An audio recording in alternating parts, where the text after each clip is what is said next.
Hello, listeners, and welcome to the latest episode of the AdQuick MAdvertising Podcast, a podcast that explores the intersection of technology, advertising, content, all of the things that you care about.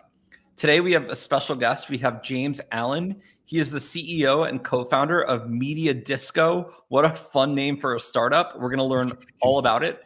James, welcome to the show. Thanks for having me. Glad to be here. Excited to see where this conversation goes. James, can we start with just the name Media Disco? Because I love it. I think it's such a quirky, fun name. Where did you guys come up with that? Yeah, we wanted to have a fun spirit to it. We actually originally were called something else, but Disco was, the idea was that it's a platform where the industry can, meet and mingle and find new things. And Disco just felt like a good way of summarizing what that was. So yeah, Media Disco was as clear as we could get with it. And for our American friends, in Britain, they call nightclubs disco still. It's not like a 70s thing. You could, it's a colloquial. It could just be me. It could just be me using that phrase. Well, great. Well, James, our team knows you pretty well. Do you want to give the, 101 overview of yourself and then how this company started and what it is, sort of catch us up for people who don't know who you are and why we're talking to you. Yeah, I'll try to keep it short. I've kind of bounced around the agency world throughout my career. I started way back at creative agencies, and then just through working with the different departments, ended up in the strategy department at a creative agency. I was a brand strategist, then got the chance to move over to media agencies, and that's where I spent most of my career. I was first off in a strategy and innovation team over at Cara, and then kind of worked through the strategy department over at Cara within Dentsu, and most recently was the head of strategy over there. And I've kind of worked across a massive range of clients and worked in both the US and on global accounts, and worked out in Hong Kong for a while. And the story that I like to tell about my career arc, although it seems like bouncing around between different agencies and skill sets, is that each step that I took me closer to what I saw as solving clients' problems. And the last stop on my agency tour in media agencies, to me, was the closest that you get to it, where you're solving the problem of, like, how do I get in front of the people that are going to grow the business? And that stint was really enjoyable, and I learned a lot on the media side of things. And so you're interesting because I feel like, and I could be wrong here, there's not too many people agency side who decide to start a tech company of any sort. It seems like that's traditionally more people on the brand and startup side. So do you want to share a little bit about what that journey was like, maybe for other people who are in the agency side of things, working on clients all day, working with technology products? Like, is this a path? Am I just wrong? Do a lot of people do this, or is this a path that many could take? Yeah, that's interesting. I hadn't thought about that in those terms before. That could be the case. I wouldn't consider myself an outlier. It's interesting because at the agency, my take on it is that the people that work at the agencies are kind of the best placed in the industry to have a good view over everything that's going on, because they're talking to their clients and understanding the problems that their clients are trying to solve. They're constantly surveying the media landscape and trying to understand what's going on from a media point of view, staying on top of the media trends so they can deliver those back to their clients. So I consider agency people pretty well placed to be the ones that would jump and do their own thing, because they kind of have to be on the leading edge of everything. Yeah, so we can get into more industry questions, but while we're talking about your startup journey, can you tell us just what Media Disco is and what it's about? A lot of times we have startup founders on where it's like, it's cool to hear their journey, but like the product, we mostly just talk about their marketing of the product, but you actually have a product that's interesting for our listeners who are, ad people on the brand and agency side. We probably bias more to brand, but can you tell us about Media Disco? Because I think that will help round out our listeners for the rest of our discussion. What it is you're building. Yeah, happy to, and appreciate the warm introduction for it. So Media Disco is a self-serve buying platform designed specifically to help mid-market advertisers and independent agencies get access to the best that the industry has to offer. On our homepage on the website, it says the power of the world's biggest advertisers for every business. And the overall vision that we have for the platform is that through access to everything that exists in the ad tech industry, any advertiser can essentially behave as if they were the world's biggest advertiser. And there's a few pieces that go into that. I can maybe I'll go backwards in the story a bit and talk about how we landed on kind of where we wanted to go with it, and then work out. But being agency side, and especially being at the major agencies, we saw the power that those agencies brought to their clients. It was a lot of access to ad tech, a lot of access to resources, knowledge, rates that were very favorable because of the size of the clients that work with those massive agencies. And we saw what that meant to advertisers. It meant that the big advertisers working with the big agencies get the best performing campaigns, right? They get everything that is available to them within our industry. And there's a huge amount that is available. Despite all of that size, all of that aggregation within, major advertisers, major agencies, it only represents, 22-ish% of US media spend each year. So most of the US media spend exists out in the mid-market or long tail of advertisers and agencies. And it's incredibly fragmented. There's millions of businesses out in that portion of advertisers. And a lot of them are going to market either on their own or through independent agencies. And it doesn't really matter which side of that equation you're on. Everybody kind of faces the same problem, and it's an access problem. With smaller teams, smaller budgets, how do you get access to the best ad tech? How do you assess what's right for you? How do you get past minimum spends in contracts? And how do you get access to the best rates that the biggest advertisers are already leveraging for their businesses?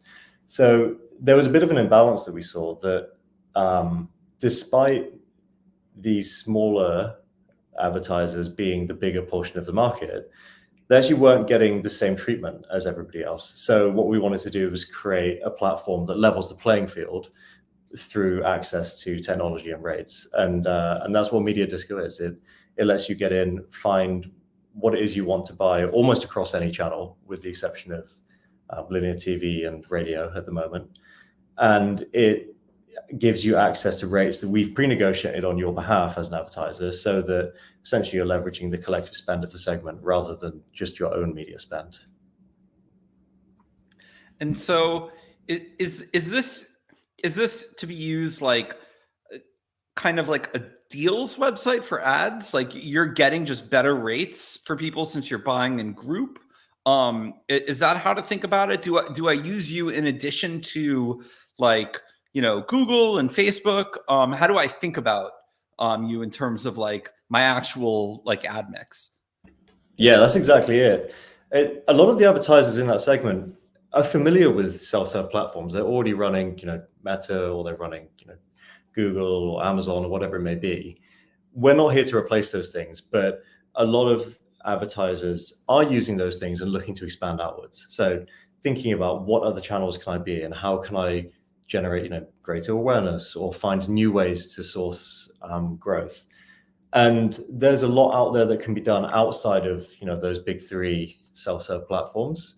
And that's where Media Disco comes in. That you can look to CTV, or you could look to out of home, you could look to less traditional things like gaming, or you could launch rich media, or whatever it may be that it is you're trying to achieve. The full lineup is kind of in there so that you can easily access and assess what the right thing is for your brand to expand into. Cool. Nope. It all makes sense. And so in terms of, we'll put a link for listeners to check out Media Disco. They can go to the site and explore and see what it's all about. But I'd love to dive in a little bit more and hear your thoughts on the sector, because I think it's usually really interesting to hear from people with a varied background and people working on ads what they think of things. So what's your general take on the state of advertising right now? Do you think, because we hear everything from the state of, oh, it's really an exciting time for ads and we have all these new tools, to we hear things like, advertising has become watered down. We're well past the Don Draper Mad Men days. No one has big ideas anymore. We kind of hear all opinions on where advertising is at right now. So where do you net out? A lot of longing for days gone by, is it? Yeah, it's a bit of everything. I think the most exciting thing about the industry at the moment is the level of disruption that's happening and the speed with which technology is fueling that disruption. Because anytime you have that level of turbulence going on within a category, inevitably it means that there's going to be innovation that provides opportunity. And that probably isn't going to look like what advertising looked like in the past, although there's a lot that we can bring from what we've done in the past into the future.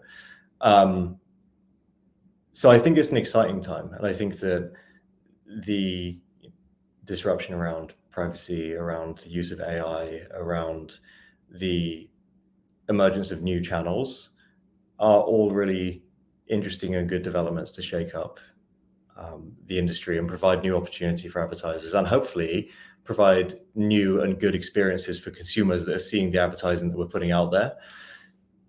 With that said, maybe you led me down a particular route as I was thinking, that the other side to it is that it does feel that there's a lot of focus on the channel and not as much focus on the creative. But maybe that's just everybody looks to the past with rose-tinted glasses. I'm not sure.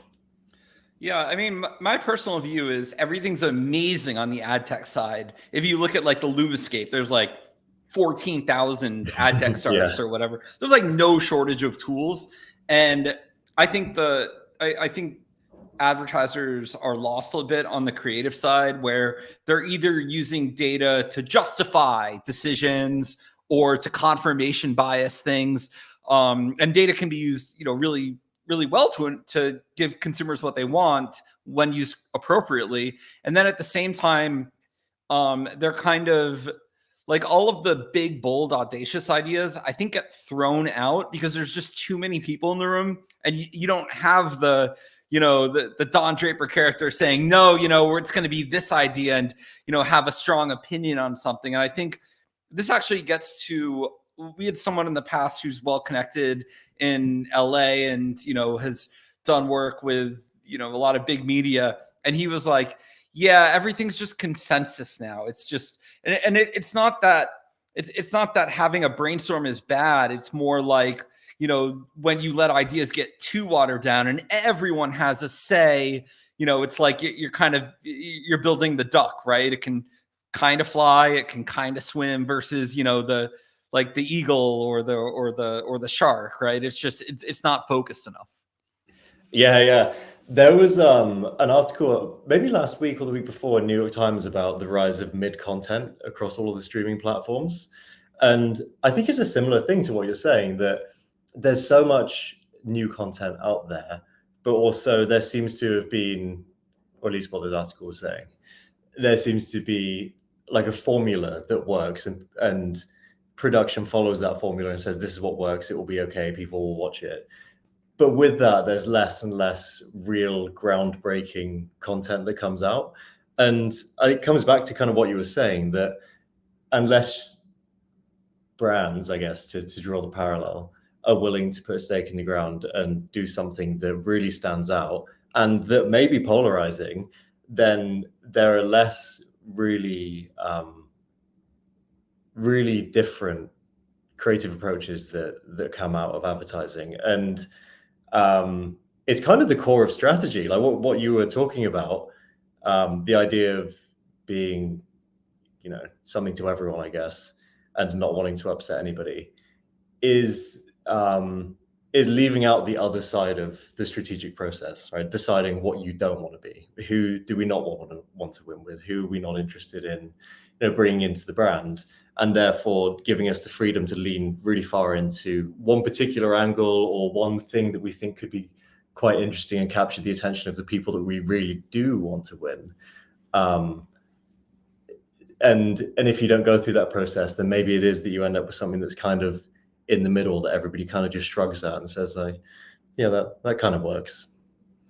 Yeah, I think we're in a bit of a creative dark ages on the content side. When you look at cinema right now, it's like sequels and superhero movies, everything. Like there's charts and data visualization showing like everything's a sequel, everything's invested in these sort of formulaic, Marvel flicks, and it's fine, but it's like it's content, it's not character. And so when things are sort of that kind of that kind of paint by numbers procedural on the content side, what hope do advertisers have when they're like, in-house at brands? And so if you think back to the Super Bowl ads, the Super Bowl should be like the most exciting and this showcase of what company creative teams can do. And you think back the last few years and it's like, the only ad that stands out to me, and it wasn't even that good, but the Coinbase ad. And the only reason I remember it is it was different. They put a QR code on the screen and some fun music and kind of poked. And like there were other ads, and it was just from like a risk-taking perspective, I just feel like we need to see more of it. Do you have a favorite Super Bowl ad from the last Super Bowl?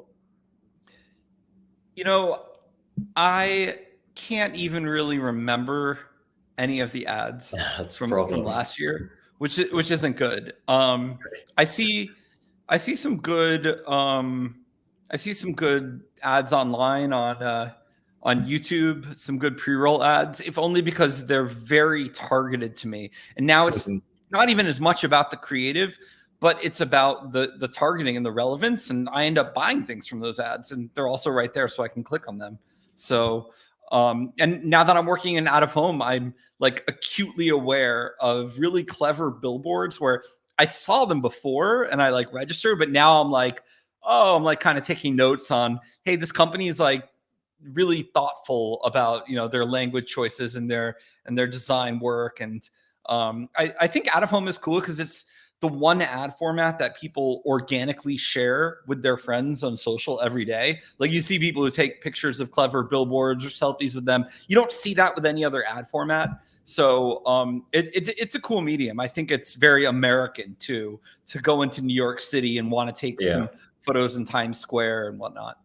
Yeah. Speaking of the last couple of months, I've been inundated, although that's a bit of a strong phrase for it, but I've had a bunch of my friends sending me pictures from around the subway in New York, where JamesAllen.com have been doing some tongue-in-cheek out-of-home placements. And it was my own little personal case study in whether people actually pay attention to the out-of-home billboards on the subway, because I was getting each week a whole bunch of texts of people that had seen ads for JamesAllen.com and were sending me pictures of it saying, is this your website? And sadly, it's not. I'd be a much wealthier man if it was, but it's not. Yeah, I think anytime any of our users have run a creative out-of-home campaign with like a unique URL or phone number on it, they get a good amount of people that are calling it. Someone did a really cool ad for an AI startup with it. It's an AI startup that does customer support for you. And the ad was just a phone number inviting you to call it. And when you called it, you got their AI bot. And you could have a conversation with them. People were recording those conversations and putting them online. And what a fun way to creatively use an ad medium, right? So not just out of home, but any ad format you're using, like what can you do to get people to stop what they're doing and actually engage with your ad, right? There was a great blog post years ago by my friend Mike Masnick, who runs a blog called Tech Dirt, where he said, all advertising is content. And all content is advertising. It's all advertising something. Yeah. So what can you, if you're going to buy ads, why would you not treat it like content? And by content, I just mean something people want to engage with and interact with, not something people want to just close out right away and, skip your 5-second pre-roll because it's terrible and not relevant. So when you can think about advertising in that sense, I think it it flips your mind of just being like, oh, we want to interrupt people versus, oh, we want to create this experience or add to their day. And I think the great marketers know that. And I think this all comes back to attention is a word that's thrown around a huge amount in the industry at the moment. And usually it's used in the same phrase as buying, right? People are talking about buying attention. There's new ways that we can measure attention metrics. And I think all of that work is really good and some super innovative stuff that's going on around that. I do like to also think about it in terms of earning though. Like, how do you earn attention? How do you do things with your advertising that grabs attention in such a way that people want to give it their time? They look at it, they want to recognize what's going on. In the best case, they want to take an action, share it with somebody or take a picture or whatever it may be. But that kind of should be the thing that we're all aspiring to. Just doing things that are interesting enough that people are willing to give us a portion of their time to pay attention to the stuff that we're doing. And I guess there's two ways of thinking about it. One is that you can buy attentive moments through various different forms of ad tech, which is really useful. And the other side is you can come up with really interesting things, like just do some very interesting work that's based on very solid foundational insights that people are going to react to. Totally. And I think if all of our advertisers listening to this, not just out-of-home advertisers, but internet advertisers, TV, whatever formats you're buying in, it's actually a bullish time just to be in any advertising, because for a while, the internet was very much, if you were a brand and you were kind of interesting online, you could get a lot of organic attention pretty easily. And that ladder has been pulled up. Like, every internet platform is now pay for play. You're going to get throttled in algos. All of your links aren't going to be shown to anyone. It was a great internet we once had where, you could actually get free attention for what you're doing. But I actually think we've kind of come full circle and we're back to a world where you have to pay for attention. And look, people are going to organically share what you're doing too. But like, there's fewer levers on the organic side, unless you're a big company and you have a huge email list. But like, if you're a startup, you better have a budget to be able to tell people you're here, even if you're a large company, because at some point people aren't going to want brands in their social feeds much. And so you're going to just have to buy your way in. So, we're talking about advertising creativity. When you do that, if you do that in a way that annoys people, it's going to be like subtractive value. But if you do it in a way that you present and it's like interesting or creative or adds to their day, I think you're gonna stand out when there's other companies that are just kind of checking boxes. Mm-hmm. And I don't know this for sure, so this could be an outlandish comment, but I would imagine it's just as expensive to have a team of people that are constantly coming up with really groundbreaking ideas as it is to build a presence with media. And I'm not saying that one is more right than the other, but I would imagine that there are probably some parallels that can be drawn in terms of the amount of expense that goes into it. Totally. I also think there's I don't like these guys, but they were good marketers. A few years back, like the Fire Festival guys took over Instagram with like the stupid orange things. But I still remember that. I don't even use Instagram, but I remember seeing that in all of the documentaries that were showing like the Fire Festival shit show and the drama involved with it. But like the people working on that were actually really creative advertisers, and they sort of took over the internet via paid tactic on a day. And that was the internet that day. So like, I don't know why there aren't more brands that do things like that, or Mr. Beast showing up at the Mall of America to like take over a restaurant and serve Beast burgers and have 10,000 people show up there. Like, I feel like a lot of the most interesting things that are done online aren't done by ad people. They're done by internet creators who figured out how to market online really well. And so I want to see more examples of actual marketing teams like looking at what the organic zeitgeist is and what people are doing, because I think there's so much there. And a lot of the experiential stuff is really fun. Like, people love American brands. So however that manifests, whatever your brand can do, I think like you're missing something if you're not taking advantage of a networked world, right? Yeah, I think it's a really interesting parallel to draw. I can see why, as a brand, it's extremely intimidating as a task, though. The question of how do we make the brand relevant in culture in the same way that you're referring to. But I think it can be broken down into smaller chunks, right? Culture isn't just one thing on its own. There's a huge amount of subsets within culture, and it can become, they can be bigger sets or it can be extremely niche. And I think for brands looking to have cultural relevance, step one should be figuring out what element of culture can we rightfully be a part of, and then how can we be a part of that, and then look to the brands that have done things like what you're referring to take the learnings from that to figure out how they can use that as an entryway into kind of the niche that the brand wants to get into, if that makes any sense. It does, totally. So James, you have managed people both on the agency side and now on the ad tech side. A lot of young people are entering the world during a time when, there's a lot of distributed and remote teams, during a time when, we're off zero interest rates.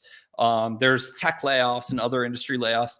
Can you give some words of wisdom to some of the more junior people entering the sector on how they should approach their career? That's a good question. We're gonna have to edit out a long pause here, probably. I don't know. I don't know if I'm the best person to give advice, but I think the thing that I've always said to my teams, especially as it comes to strategy, is that there is no right or wrong strategy when it comes to media and more broadly to marketing as well. And I guess the way that I would phrase it in a better way is that there are only better or worse strategies, and that you should feel like you can express your own take on the industry through the way that you come at strategies in the industry. Obviously, the best way to do that is to be very informed, to stay up to date with what's going on in the industry so that you can leverage what's going to be the future of whatever aspect it is you get into. But I think just knowing that there is no one size fits all, because every brand or every agency or every ad tech company that you work at will have its own take on the problem that it's trying to solve. And your approach to solving that problem is what makes your thinking unique. And it is the value that you bring to those companies to have a new take on the way that something is being done. So I guess to summarize it all in one line, that long spiel would be just express yourself in the way that you think, and know that marketing is part art and part science, and the part of it that is art is very subjective and comes down to the person by person, and will look different depending on how you think.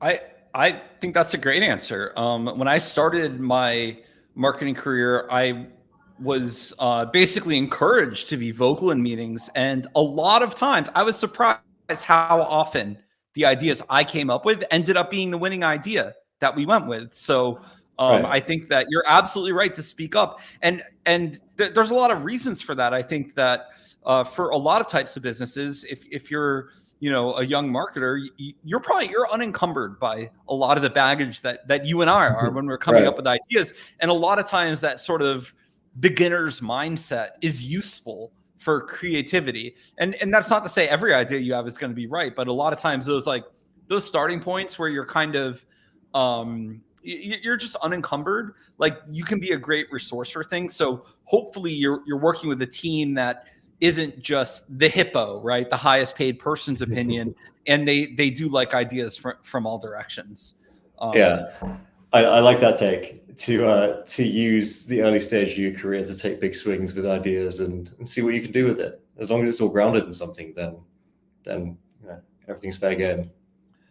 Totally. And I'll add to that, don't be afraid when you have a high conviction idea to, when you pitch it with confidence. And I think like for a lot of clients, at least when I was on the agency side, like they have money, they want to do things, they have spend to use. They want to hear that you're confident in, that piece of creative. And when they can hear that in your voice, like you can kind of tell when someone's pitching an idea, hey, these guys are going to execute well on it.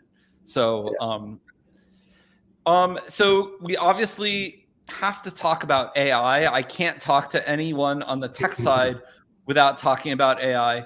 So, what are you most excited about with AI? And should advertisers be worried that robots are going to take their jobs for the whole stack? Where are you at with AI? Everyone is sort of has a different opinion on what they think. Yeah. Obviously, we're building an AI product, as is everybody in the tech world at the moment. So perhaps in a few months, I'll come back and tell you about that.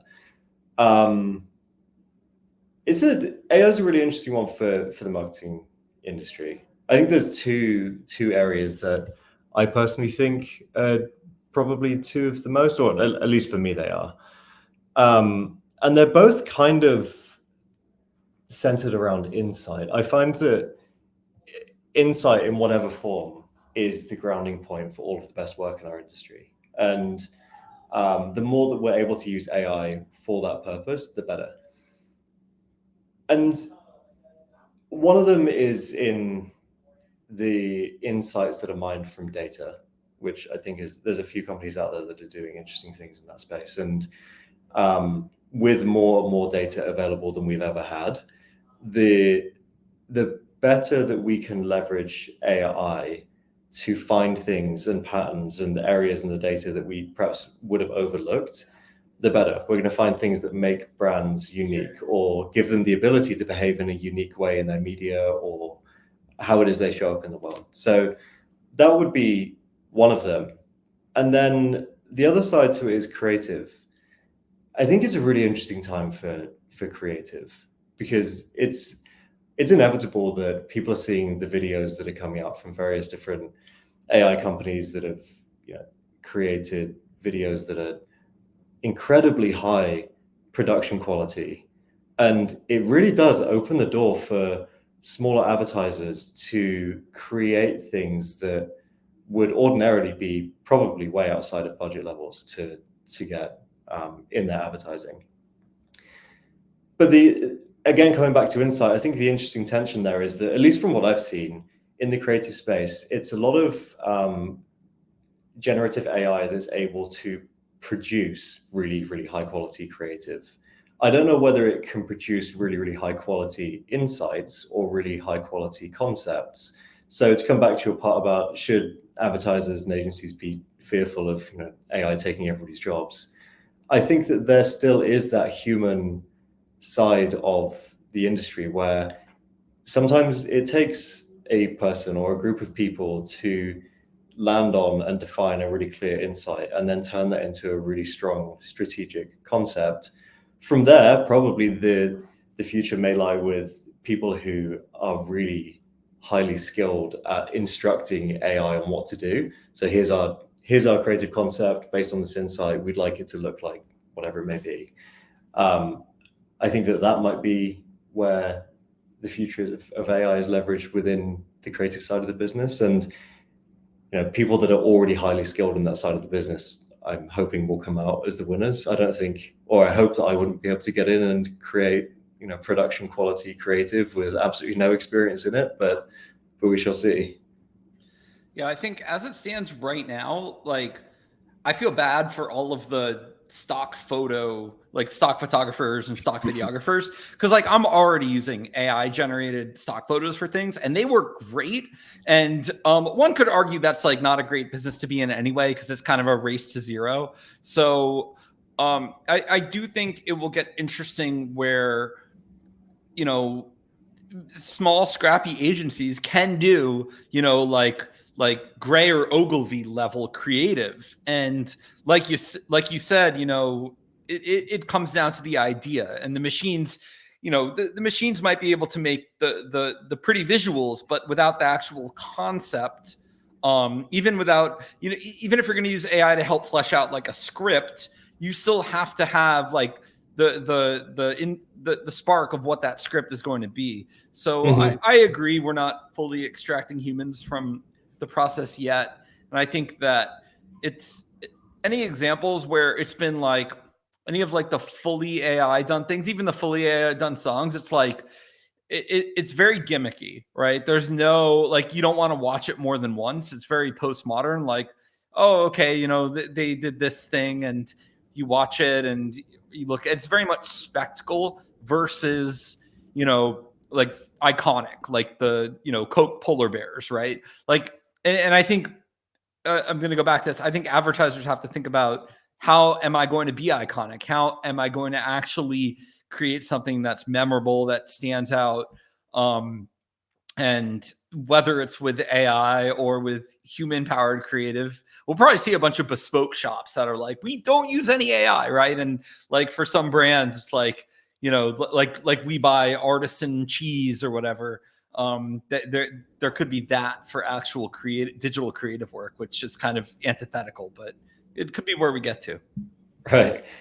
I think if I was a small advertiser right now, I'd definitely be playing around with as much AI as possible for creative. But we always try to think about, what does the latest and greatest in the industry mean for the smaller advertisers, and or at least, you know, the small to mid-market advertisers.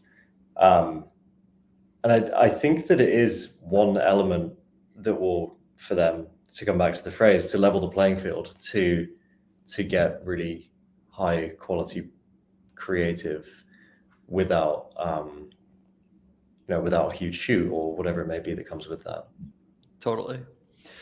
Well, James, it's been great talking to you and getting to know you and Media Disco. We will put links to find you in the description, and where to connect with you on LinkedIn, as well as visit the website. Is there anything else you want to plug before we go? I should have prepared a plug. I'll have to quickly think of one. No, we are ready for, you know, any and all advertisers looking to expand what they're doing in their media, looking to do more innovative things without having to scale their operations drastically. So please do come over to Media Disco. There are two ways that you can activate with Media Disco at the moment. You can buy turnkey off-the-shelf packages that have been put together specifically by our media partners, and you can customize those as you go through the checkout process. We've deliberately made it a very simple process to go through. Or you can come in with the brief that you have, whatever challenge you're working on, you can submit that into the platform, and the media partners on the platform that fit what you're looking for can put packages together that fit your brief exactly. So either way is a really, really simple way of expanding the channels that you're in, getting more from your media without adding a huge amount of work for yourself. So we're waiting for you. Awesome. Well, thank you, James. And to listeners, we will see you next week. Please like, comment, and subscribe if you are watching on YouTube. Still doing the YouTuber thing. No, I'm not going to do a Mr. Beast style cover photo ever. Please stop asking. All right. We'll see you guys next week.